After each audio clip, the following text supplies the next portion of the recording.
এই তো bag tag নিয়ে বাস স্ট্যান্ডে চলে আসলাম। টিকিট তো আগে থেকেই কাটা ছিল, তো ওয়েট করছি বাস কখন আসবে। তো হাই ফ্রেন্ডস, কেমন আছে সবাই? আমি সঞ্চিতা, হজবরল কাপল ব্লগ থেকে আরেকটা ডেইলি ব্লগ নিয়ে আসলাম। এই দেখেন সবাই ঈদের ছুটিতে বাড়িতে যাচ্ছে, আমিও চলে আসলাম। হ্যাঁ, বর যাবে রাত্রে, ও যাবে ওর বাড়িতে আর আমি যাব আমার বাড়িতে, মানে বাবার বাড়িতে। ওই যে কয়েকদিন আগে তো গিয়েছিলাম, এর জন্য ভাবলাম যে এখন একটু বাড়ি থেকে ঘুরে আসি, কারণ এরকম ছুটি তো আর পাবো না একবারে পূজা ছাড়া।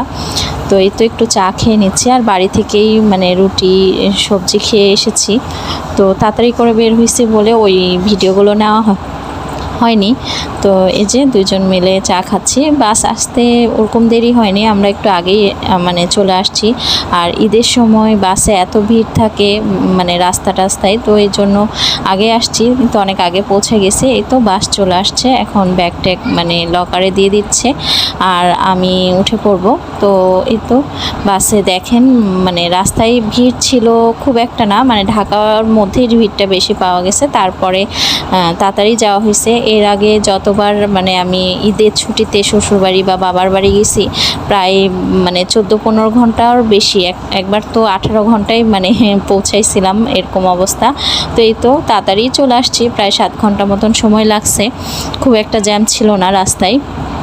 তো এই যে রাজশাহী শহর, যারা রাজশাহীতে আসছেন বা যারা রাজশাহীর মানুষের ব্লগগুলো দেখেন, ব্লগারদের, তারা তো রাজশাহী চেনেন। তো দেখেন কি অবস্থা আমার, বিভৎস জার্নি করে মাথার চুল টুলের অবস্থা খারাপ হয়ে গেছে। তো ওই তো বাড়ির কাছাকাছি চলে আসছি, মানে এই যে পদ্মার পার, আমাদের বাড়ির সামনেটা এর আগেও দেখানো হয়েছে। তো যারা মানে আমার ভিডিও দেখেন তারা বুঝবেন, আমার বাড়িটা একদম পদ্মার সামনে। মানে যখন বন্যার জল আসে তখন কিন্তু আমার বাড়ির সামনে জল চলে আসে। তো ওই দেখেন আমার বাড়ি।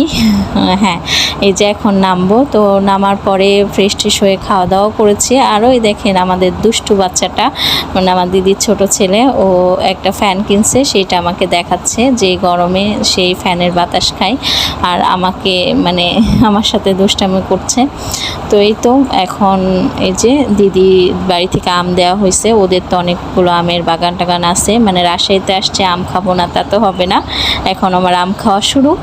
আর এই যে মা করেছে ট্যাংরা মাছের ঝোল, অনেক দিন পর, মানে এই তো মায়ের বাড়িতে আসলেই কেউ বেড়ে খেতে দেয় বা রান্না করে রাখে, এই জিনিসটা তো খুব ভালো লাগে, না হলে তো নিজেকেই করতে হয়।